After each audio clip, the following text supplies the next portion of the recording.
distinguished guests, freedom fighters and human rights activists from all over the world, ladies and gentlemen. This is my second time speaking at the Geneva Summit for Human Rights and Democracy, and I'm very grateful to the organizers for making it possible for me to speak to you today. In 2022, I spoke about a country that I call home, Uganda, a nation of 50 million people living under the violent military dictatorship of General Museveni, who has for 40 years twisted the law and used the military to stay in power. I told you of how I ran for president against him in 2021, how it was the most violent political campaign yet, and how he massacred hundreds of our people on the 18th and 19th of November 2020. How he shut down the internet on the eve of the election, imprisoned me inside my home for weeks, and then declared himself winner of the 2021 presidential election. Now, it is 2026, and here I am again, speaking to you at the Geneva Summit. Nothing has changed for the better, only going from bad to worse. Despite what happened in 2021, we were driven by hope to give it another try. So in 2025, I announced that I was running for president again. For 112 days, I traveled across the country campaigning, and the population turned up overwhelmingly.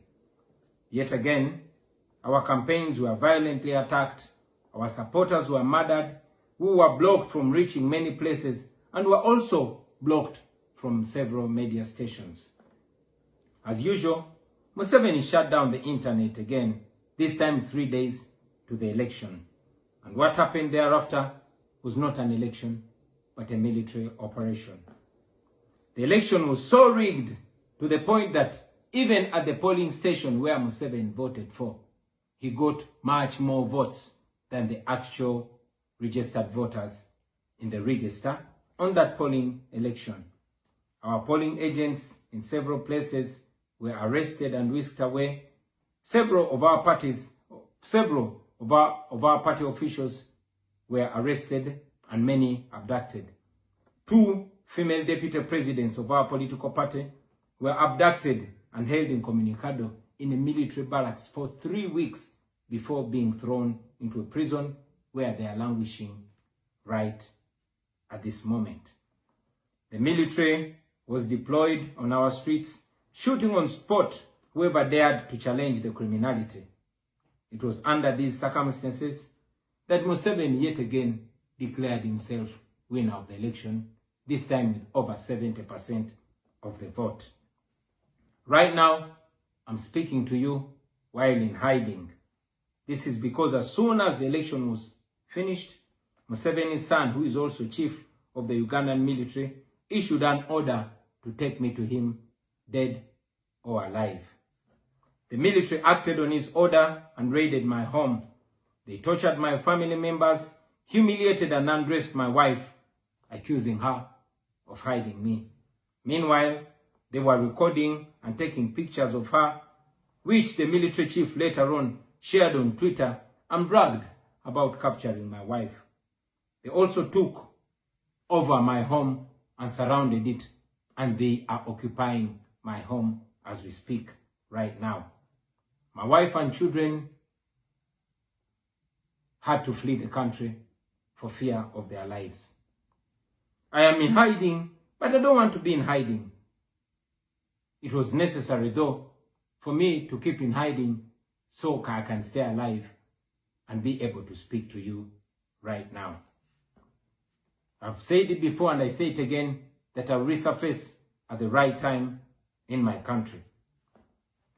I feel like the international community has abandoned us. They've ignored us and they've left us to the fate of dictators.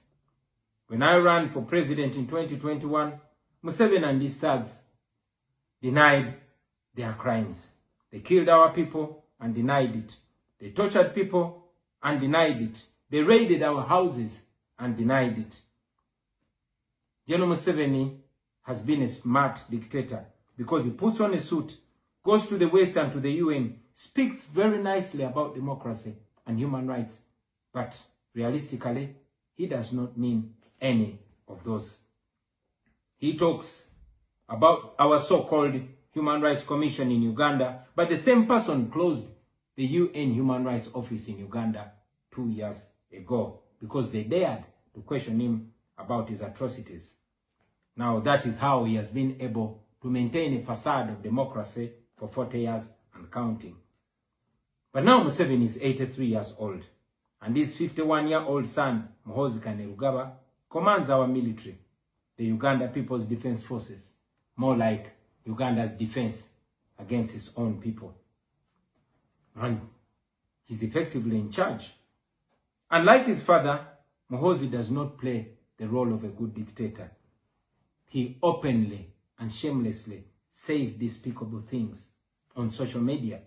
On Twitter, he openly confesses and brags about committing atrocities against the people of Uganda.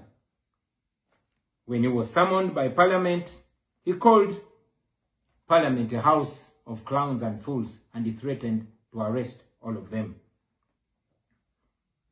He describes judges of the Supreme Court of Uganda as clowns in wigs, and he has threatened to crush all journalists that dare to criticize his actions. In April last year, he abducted, detained, and tortured my close friend and bodyguard called Eddie Sebufu, also known as Eddie Mutwe. He later on posted on Twitter naked pictures of Eddie, boasting that Eddie Mutwe was in his basement learning Museveni's mother tongue, Bunyankole. Last month, he bragged about killing 22 of my friends, and he said that he's praying that I am the 23rd person for him to kill. In other words, Museveni and his son no longer fear international retaliation for their crimes. They've been so emboldened by your lack of action. They know that they can murder their own people, imprison them, torture them, remove their fingernails, push needles down their testicles, and nothing will happen to them. Now, they're using rape as a weapon. Boys and girls, men and women, people of all ages have reported being sexually assaulted by Muhoozi's military. And it's not rare.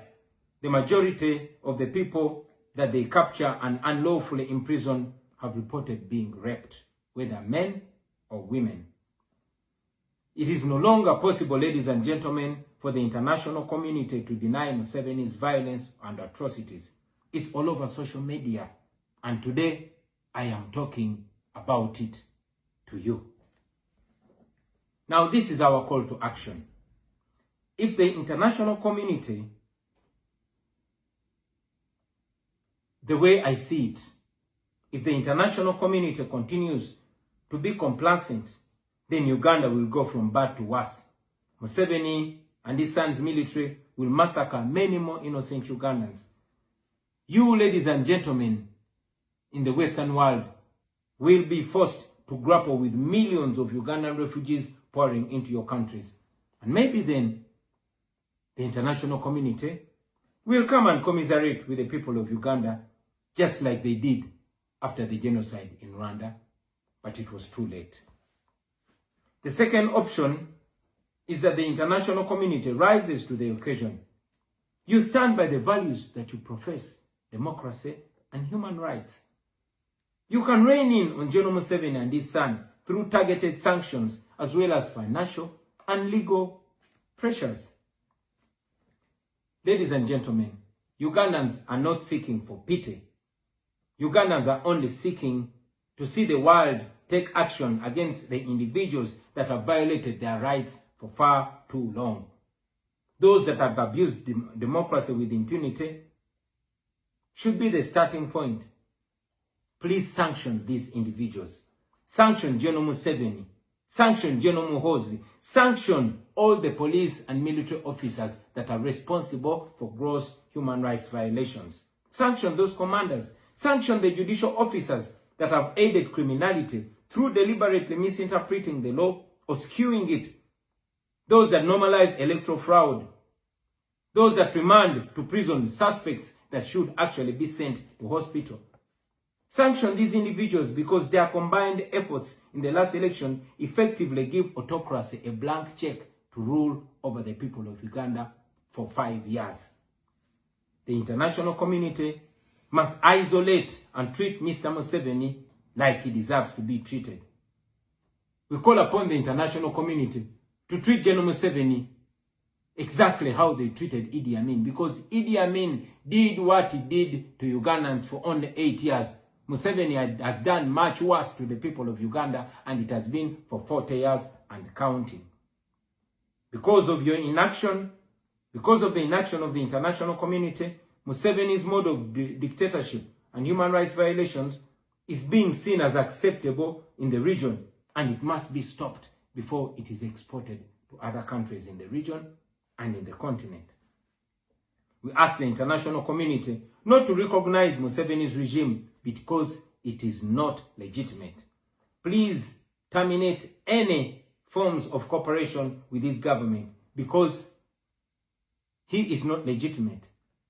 At the bare minimum, if you cannot stop all the cooperation altogether, at least condition that cooperation to measurable democratic reforms in the short run.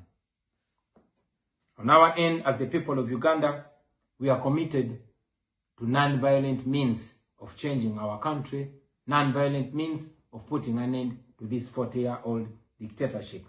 And you can be sure that the people of Uganda will sooner or later free themselves, because oppressed people cannot stay oppressed forever. With your help, friends, with the help of the international community and development partners, we can change our country. We can liberate Uganda before it is too late. I thank you for listening to me, for God and my country.